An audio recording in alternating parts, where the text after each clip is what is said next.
today, joining us today. Do you want to just kind of give us the cliff notes on like what you do and how you help people? Absolutely. First and foremost, I'm so honored to be here. Thank you so much for putting this together, by the way. I believe it is so much needed right now.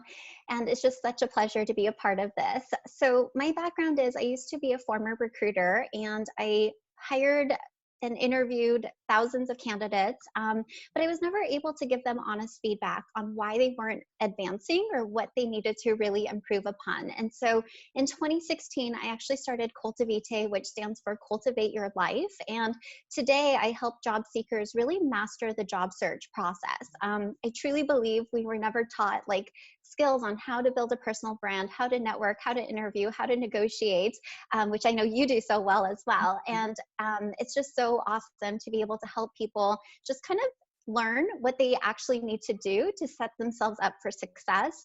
And even more so now with our current economy and just the way that it's going. So I'm excited to talk to you guys all today. Yeah, no, we're so excited as well. We're just having a little bit of feedback on Instagram about some echoing. So if I can just get you to kind of maybe adjust your audio a little bit, or just I will mute you. I probably we'll try and get better at that. So apologies to our Instagram followers. We're going to try and fix that for the next question. But Emily, I just want to get a sense from you. Obviously, the economy is struggling right now, and there are expectations that unemployment will spike to some of the highest levels we've seen in a very, very long time. Is anyone hiring? If anyone's freaking out, if anyone's lost their job, are people hiring? Because I think we've spoken about this offline, and it's actually quite surprising that there's still jobs out there, right?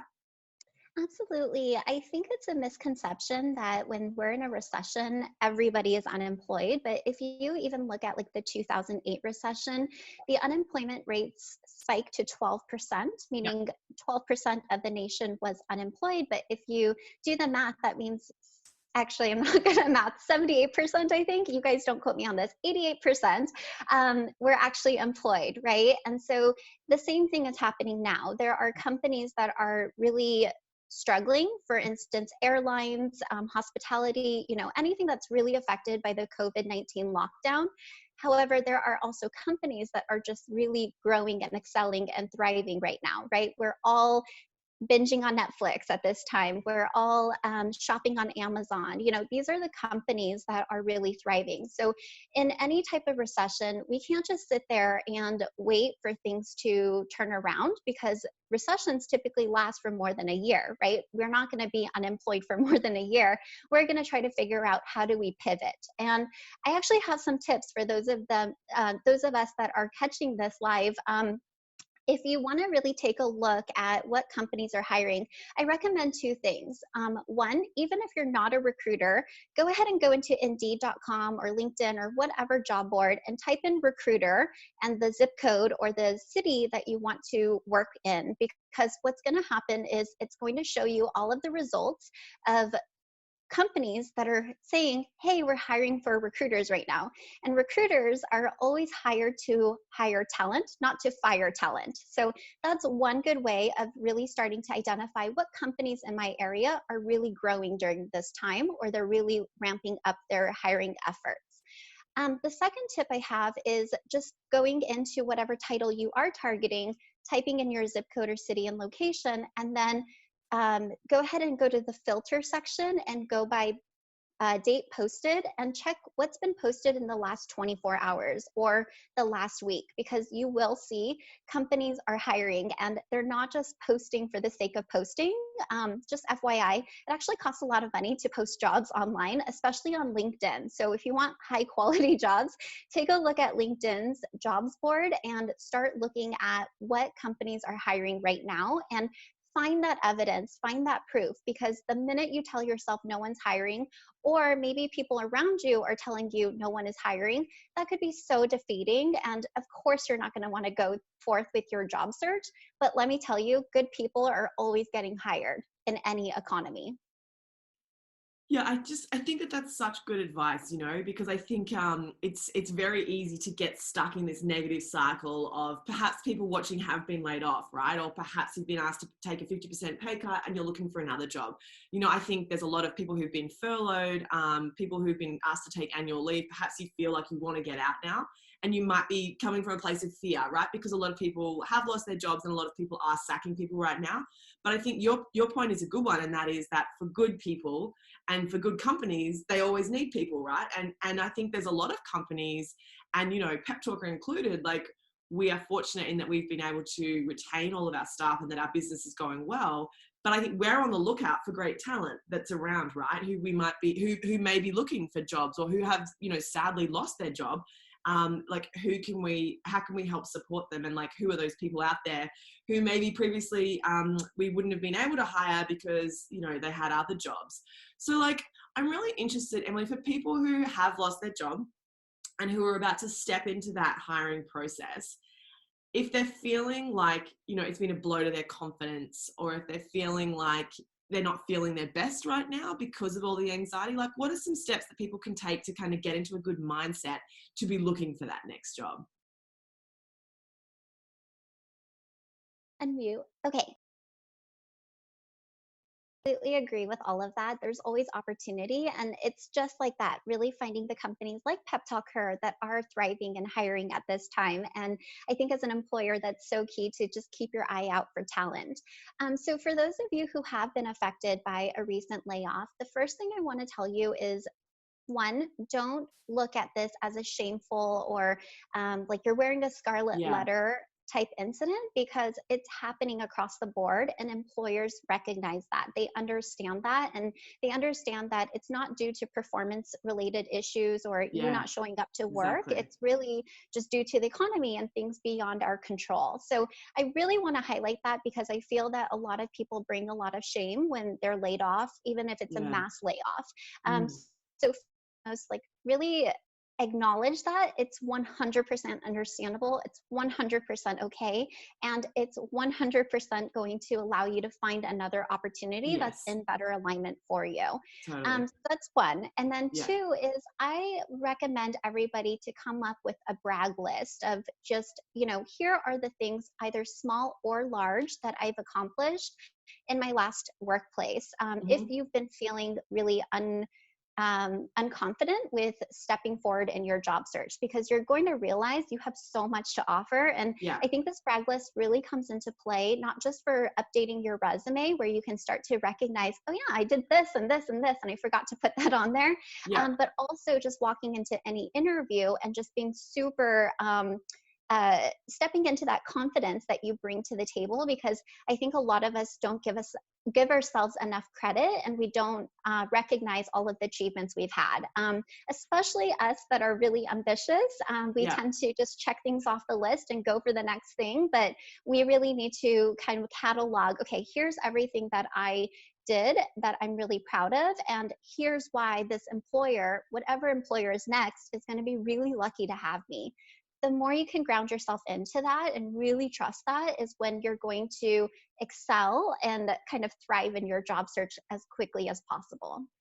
No, and I love that you say that. And it's funny, this idea of a brag list is actually very similar to the reason why we built the PepTalkHer app, actually, in the first instance, because it's all about tracking your success regularly, right? Because I think often we forget the value that we've contributed to a workplace, or how we've, contributed to culture.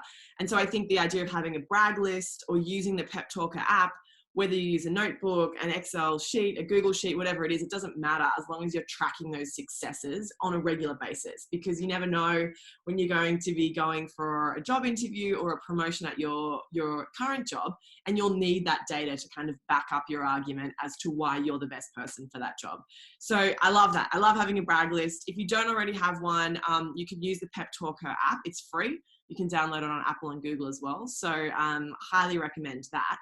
And then what about other things? Like, should everyone be making sure their LinkedIn is up to date? Should everyone be on Twitter? Like, what are some practical things that people should just do as a matter of course in their everyday life, just to kind of be on top of all of the ways that recruiters may be kind of looking for you or sort of testing you out?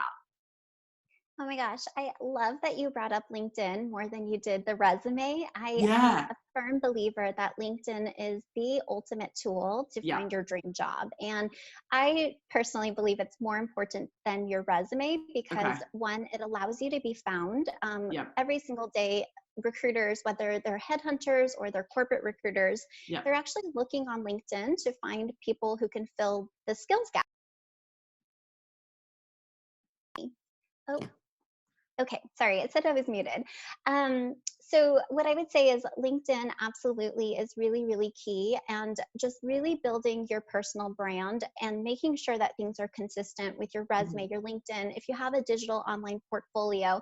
Now, this isn't necessary for a lot of industries or functions, like online digital portfolios. If you're a graphic designer, I would absolutely have one. If you're doing something with the digital space, I would absolutely have one. But you want to think about at this stage and this time, how do I stand out amongst other candidates? What can I do to really showcase what it is I can do, who I serve, how I can help? The more you can include these on your LinkedIn, your resume, your portfolio, this is what's going to allow you to stand out as a candidate, but also be visible for those opportunities. I actually had a client recently who shared a screenshot of why she joined one of my programs, and it just blew my mind. So FYI, for those that don't know, the Glassdoor stat shows on average for every single job posting out there, they get about 250 applications or 250 resumes. However, she sent a screenshot just from yesterday that really highlighted how many applicants have applied to each job. And one of them was like 2,050 applications. The other was like 1,786 applications. So, you know, I always tell people just because we're in this economy now, your job search strategy shouldn't change. You still need a personal brand always, your resume, your LinkedIn, your portfolios. You always need to network and really build that up. But I do believe now more than ever, you need to network and build those referrals, build those internal ambassadors, because how else are you standing out against the 2,000 plus resumes that you're competing against? Right now, we have officially turned into a company-driven market. So prior to this, unemployment rates were 3.5%, which meant there were actually more more job postings than there were candidates available.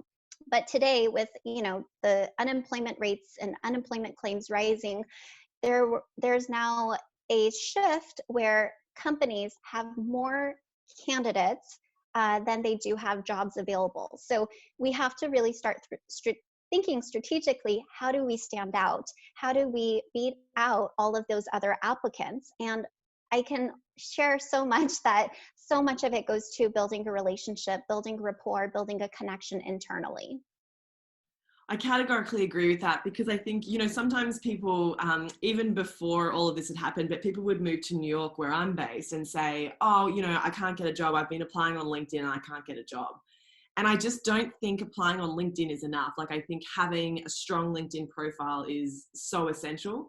But I think that unless, to your point, Emily, unless you have relationships and unless you're fostering relationships, it's so hard to stand out from the algorithm, right? Like, if someone's getting 2,000 job applicants, how are you going to get to the top of that pile?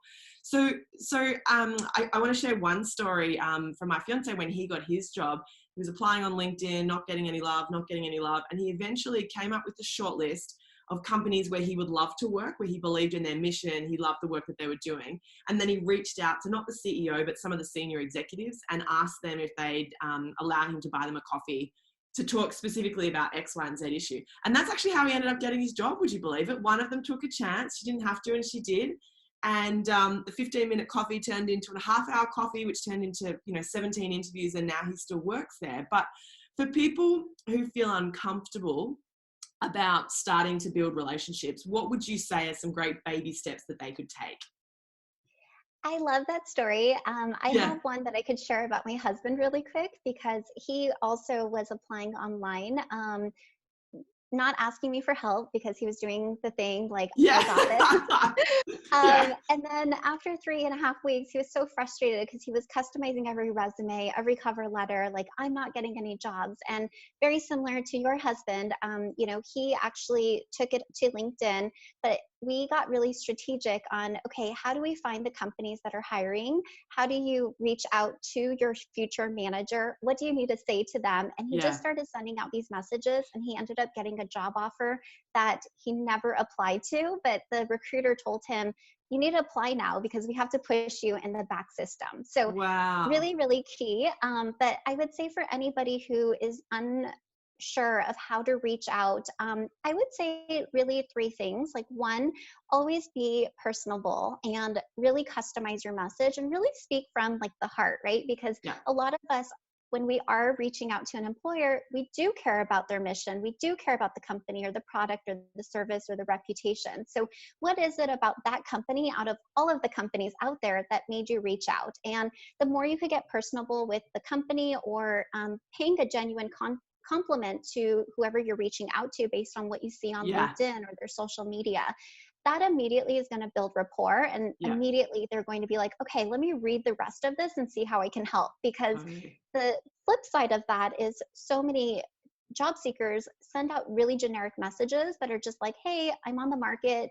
Do you need Yeah. somebody like me? There's no I'm connection there. available. You haven't done the research to kind of make that person Exactly. feel special. Yeah. And so just know too, like I always tell Yeah. my clients, most people don't know how to reach out. So even when you do, Mm. you're standing out immediately. Like Yep. you're separating yourself from the pack. And when they actually receive your message, like they'll be excited. Yeah, I They'll be like, agree. wow, okay, who is this person? What do they have to offer? And that's exactly why too, I always tell people to work on your LinkedIn first, because out of genuine curiosity, they're going to click on your LinkedIn. Who sent me this Totally. message? And that's going to be your interim resume. So, okay, going back to the messaging, always build like a connection, a rapport right off the bat. And then the second thing is I believe that it's really important to summarize your background and what it is you can do for that organization. Where is it that you can add value? Because the flip side of that, again, is so many people are really generic about what they do. Like, I'm a project manager with 5 years of experience. Do you have a job for me? But it's really important to make sure you know what you're highlighting so that the person who is reading that has the dots connected. They know Yeah. exactly like how you're connecting your background to the problem or the problem you want to solve or the solution that you're willing to offer. Yeah. And then I would say the third part of that message is really having a clear call to action. So many people leave it really open-ended, like, please let me know if you have any questions, or feel free to chat with me if you want to have coffee so I could pick your brain. But having that clear call to action and that very specific thing that you want them to do and really take action on is so key. And I always tell my clients, like, give two options. You know, are you available this Tuesday at 3 p.m. Yeah. Pacific or this I love that. Thursday at 4 p.m. Pacific? And you know, people need to be told what to do. Hmm. Otherwise, if it's in the limbo, they're not going to do it, right? Yeah. And then worst case, they just tell you, you know, I want to connect, but I'm actually only available these days and times. And then you work your schedule around that because they're doing you a favor. I think that's so great. We always do that in our emails as well when we're prospecting with new corporate clients for PepTalkHer, like give a specific time that suits and obviously leave the door open. But I think, yeah, make it really easy for people to say yes. We just had one question from Bridget just before we wrap up. And her question is a great one. And that is, should you be trying to create your dream job within a company? So do you always have to look externally, or can you actually try and create a role that you would love within the company where you are right now? Oh, good question, Isn't Brigitte. it? Nice to Yeah. see you, by the way. So what I would say is now more than ever, it's important to pivot and look for opportunities, right? Mm-hmm. Because COVID-19 has really shaken up every single business. Every single business is now pivoting in some way. And before, you know, you may have been doing this one job and doing this one job really well, but I know Brigitte, by the way, she's in experiential marketing. And so, you know, you're in the event space, you used to be out like on the ground in person with people, like coordinating these big massive events. But now, since everything's going digital, you can absolutely figure out what are the gaps right now. Like, we should all be stepping up as leaders and really asking, what does our employer need from us? What can we do to solve the problems right now that are happening that are unprecedented, right? Yeah. And it's absolutely perfect for you to come up with a proposal, this is where I'm seeing there are some gaps. This is what our organization needs right now. I believe that I could do XYZ for us. And the more you can do that and step into that leadership role, your leaders are going to recognize you for that. They're going to remember that, right? Because a lot of us are scared and panicked and fearful, and we're just trying to get our jobs done and hopefully survive. But the more you can step into that leadership role and really propose solutions, you're going to not only secure a better job for yourself now, but also in the future. So I'm 100% for creating new roles and really partnering with your manager and just seeing, can we do this? Is this possible? And present those solutions to them. Such good advice. I love it. We're going to wrap it up on the Instagram Live, and we are going to put some links in our Instagram stories later today where you can swipe up to get some amazing free resources from Emily and her team. Highly recommend jumping on their newsletter. Obviously, follow her on LinkedIn. What's your handle again? It's not coming up on the story. It's at Cultivate, and then my website is cultivateyourcareer.com, and there's a ton of free resources for job seekers as well. cultivateyourcareer.com. That's awesome. So we're going to wrap it up on IGTV. If you'd like to join the Zoom call live tomorrow, we'll put a link in Instagram stories again today so that you can swipe up as well and join the list. And then for the Zoom calls, we'll pop the resources in the chat in just a second. Thanks for joining us. Thanks for your great question, Brigitte. Dominique, let's chat. I want to hear more about what you're doing. And reach out on a DM if we can help you with anything else. Have a great day. Bye. Bye. Thanks to all our Zoom callers. We'll pop the links in here now, and I'm going to email that around. So is it okay? I just want to put this in here. Cultivateyourcareer.com, is that right? Yes. It's much easier to spell than cultivate. What's that, sorry? Oh, it's much easier to spell than cultivate. I know, I love the business name though, it's so cool. And I'm going to email that around as well, because we had a lot of people email us today saying they couldn't make the call but that they wanted to get the recording, so we put it all on YouTube as well, so you'll be able to watch it there. But that was great, Emily. Thank you so much for taking the time. And there's a free resource as well, isn't there? Yes, there's a whole tab called free resources, and I have a resource library where you can download like 20 plus worksheets. I have a blog and a YouTube, but it's all on that website. Yeah, perfect. Thank you so much for joining us, and thanks everyone for dialing in. We really appreciate it. I know a few of you had to drop out, but thanks for taking the time. Thanks, Emily. Awesome. Thank you. Take care. Bye. Bye.